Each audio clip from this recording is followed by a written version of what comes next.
Brad Williams, Excel primed. We're going to use the list array in order to show only the last name. The list array is our delimiter.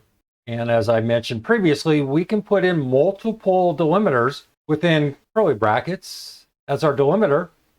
And the software will decipher our text string and pull out whatever data we want. Text before.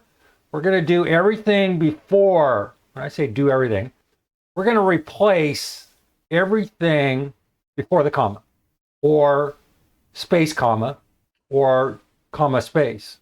That's the nice thing about this list array. Notice how it's set up here in the anatomy. Here's a brief write-up. The only change from the previous example in the text after is we just changed the wording. Practice this if you need to.